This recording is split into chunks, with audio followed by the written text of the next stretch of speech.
was New Year's Eve, and my family and I were on our way to my in-laws' house for the annual holiday celebration. Lisa, my wife, and our two kids, Ben and Emma, were all in the car, excited for the evening ahead. Food, games, and of course, celebrating the start of a new year. The atmosphere was full of holiday cheer, but I could tell Lisa was feeling a little nervous. We had been driving for over an hour, and the snowstorm outside made the journey feel much longer.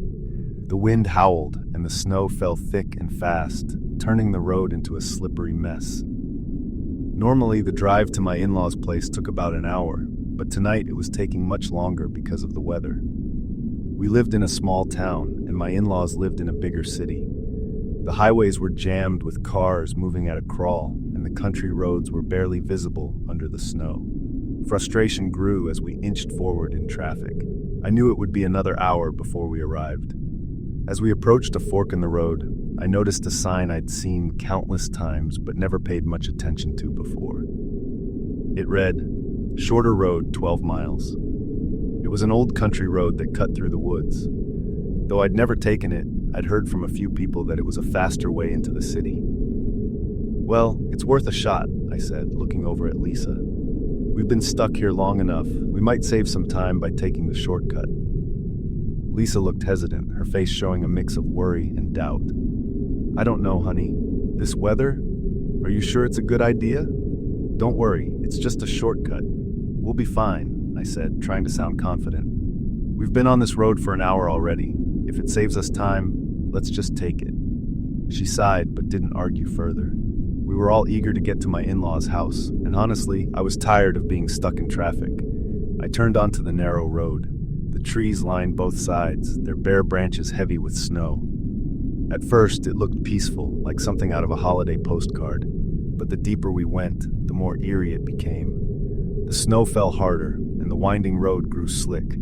I had to focus on keeping the car on course. "Are you sure we're still going the right way?" Lisa asked nervously, glancing at the snow-covered path ahead. "Yeah, it's just a little further."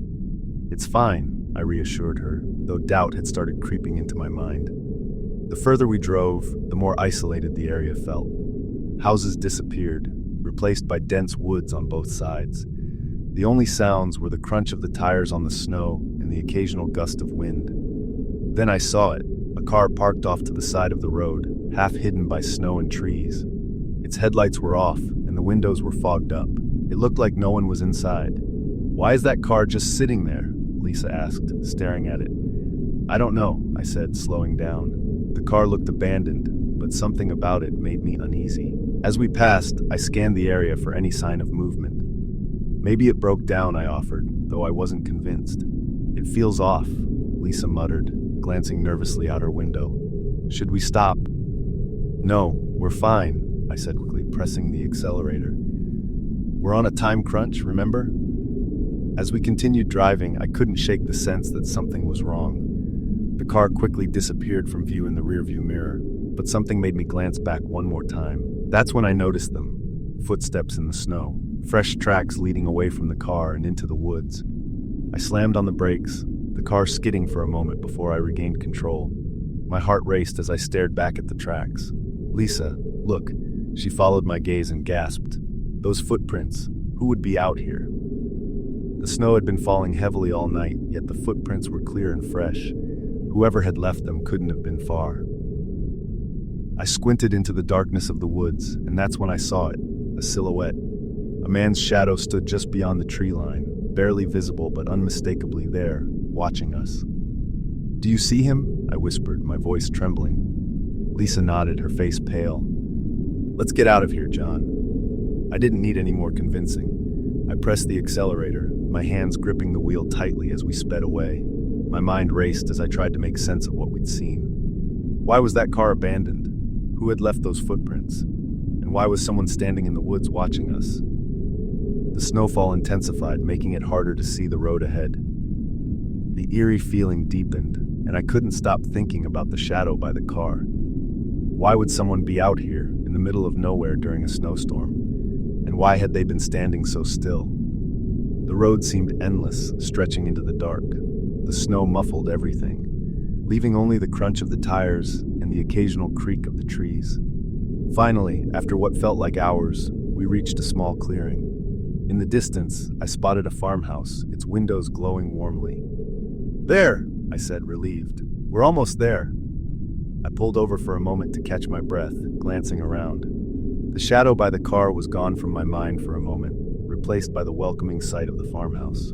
Gathering myself, I started the car again and drove toward the lights.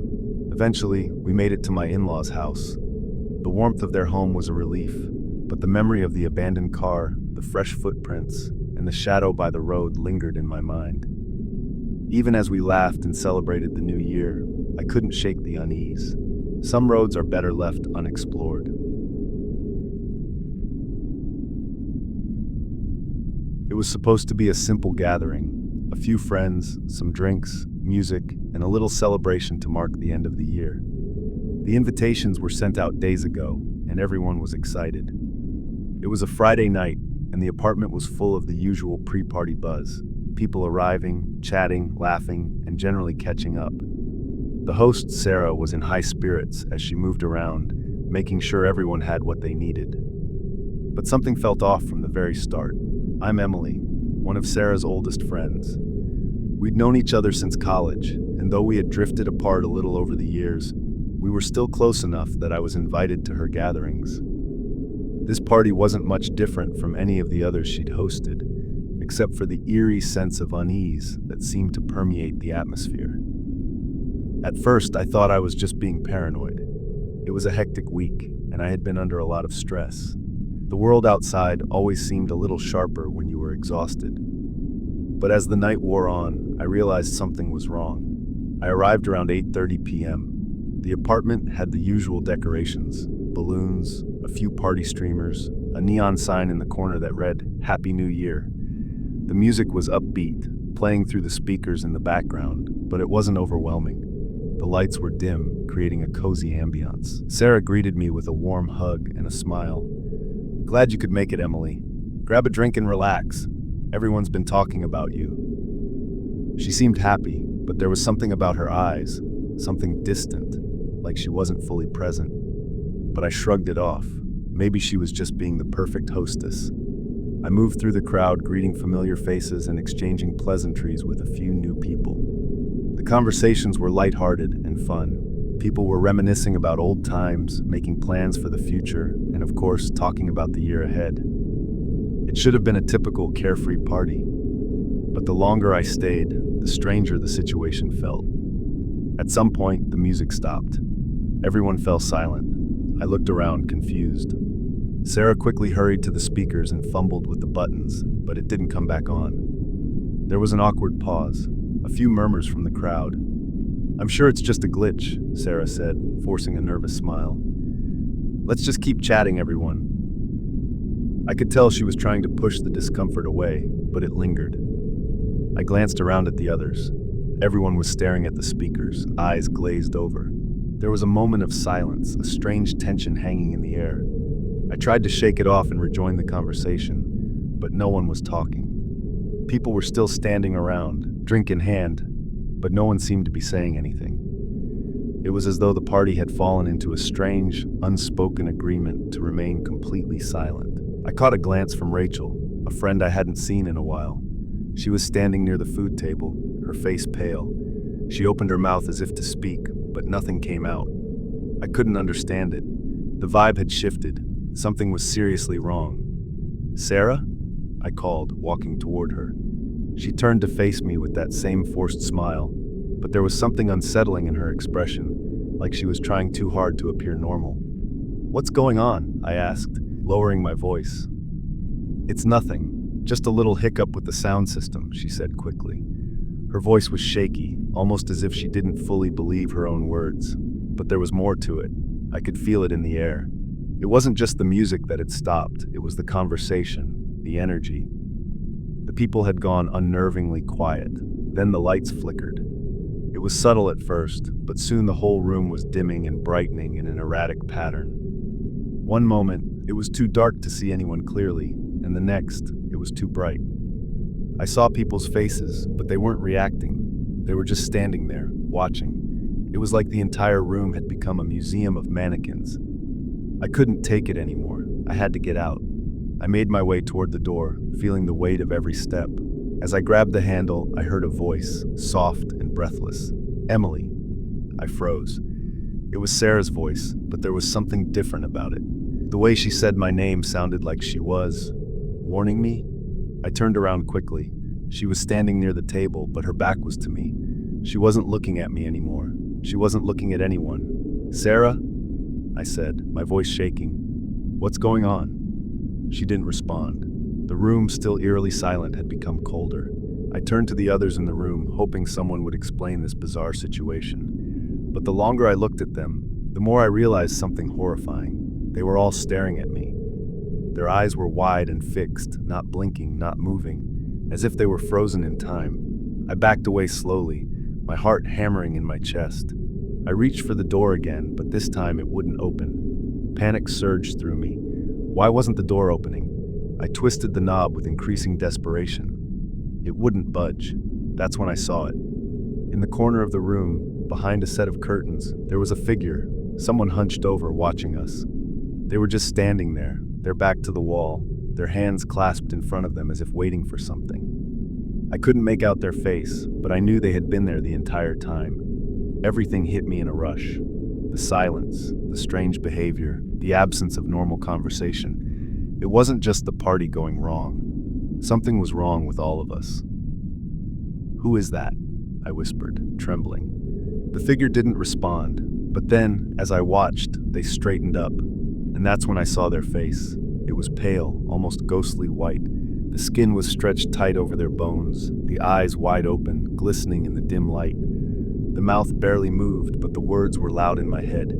"It's too late. You've all already chosen."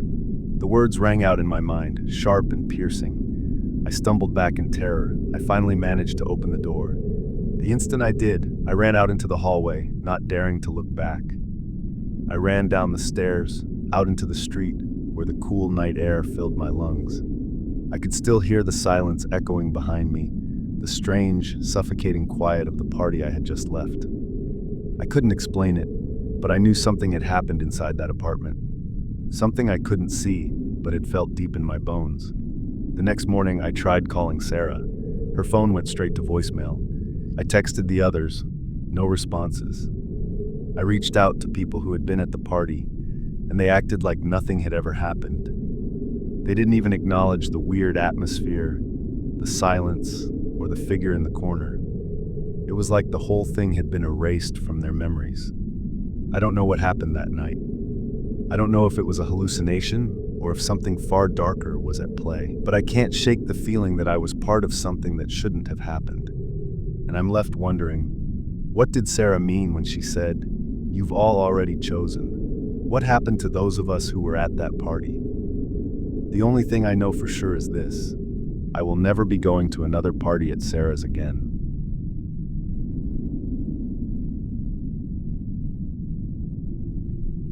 New Year's Eve had always been uneventful for me. A quiet night where I would sip on champagne while watching fireworks from the comfort of my living room. I wasn't one for big parties or resolutions I would forget by February. This year, however, turned out to be anything but ordinary. It started with a box. I found it sitting on my doorstep, inconspicuous and plain. It was about the size of a shoebox, wrapped in brown paper, with my name scrawled across the top in shaky handwriting. There was no return address, no postage stamp, just my name. At first, I assumed it was a mistake. Maybe a neighbor had dropped it off by accident. But when I picked it up, I felt the weight of something deliberate. I turned it over in my hands, searching for clues, but there was nothing. Part of me wanted to toss it into the garbage. It was New Year's Eve, and I didn't want to spend my night worrying about a mysterious package, but curiosity gnawed at me, as it always did. I brought it inside and set it on the kitchen table. The box wasn't sealed, so I carefully lifted the lid. Inside was a single folded piece of paper. No glitter, no confetti, no elaborate prank. Just a note written in the same shaky handwriting. "Happy New Year. I'm sorry." That was it. No name, no explanation. I stared at the note, turning it over as if expecting more words to materialize. The message was maddeningly vague. Who was sorry? And for what? I rifled through the rest of the box, but it was empty. nothing else inside. By now, my curiosity had turned into unease. The handwriting looked oddly familiar, though I couldn't place it. I tried to shake off the feeling and went about my evening, but the box and its cryptic message stayed on my mind. Around 10 p.m., my phone buzzed with a call. It was from my cousin Rebecca, whom I hadn't spoken to in months. "Hey, Rebecca," I answered, surprised. Her voice was shaky. "Did you hear about Emma?" Emma, my best friend from childhood. We hadn't been close in years, but the memories of our adventures together still lingered in the back of my mind. "No, what happened? She's missing," Rebecca said, her voice cracking. "She disappeared earlier today. No one knows where she went." My stomach dropped. "Missing? What do you mean?" "She was supposed to meet some friends for lunch, but she never showed up. They went to her apartment, and it was like she just vanished. The police are involved, but..." She trailed off. I didn't know what to say. Emma, the girl who had been a constant presence in my life for so many years, was now a missing person. After hanging up, my mind raced. I couldn't shake the eerie feeling that the box and Emma's disappearance were connected. I pulled out the note again, staring at the words, "Happy New Year, I'm sorry."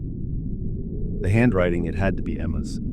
I wasn't entirely sure, but it looked so much like the notes she used to pass me in high school.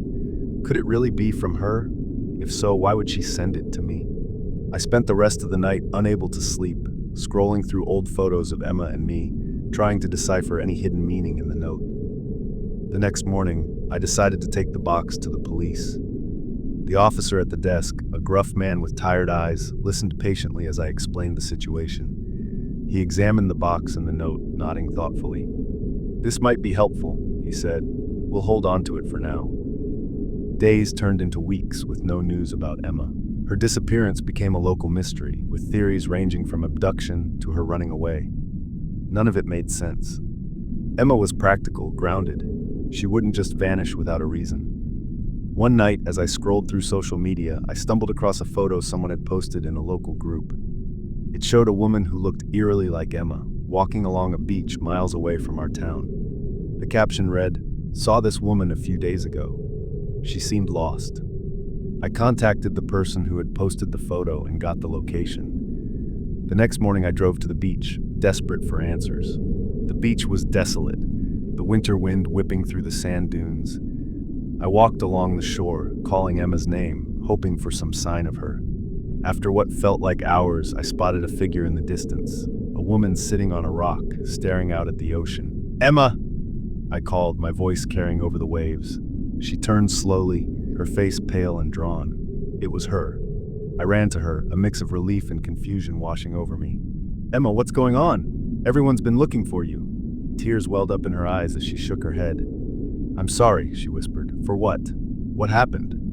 She hesitated, as if struggling to find the right words. "I made a mistake, a huge mistake. I didn't know what else to do."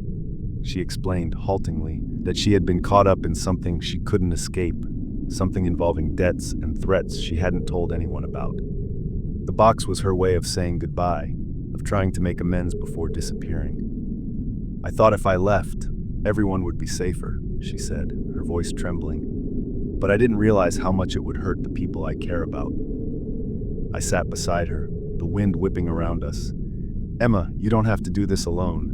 We'll figure it out together." She looked at me, her eyes filled with gratitude. "Thank you." With my help, Emma returned home. She worked with the police to resolve her situation, and slowly, life began to return to normal. But every New Year's Eve, when I see a box or a note, I think of that night, the night a simple message changed everything.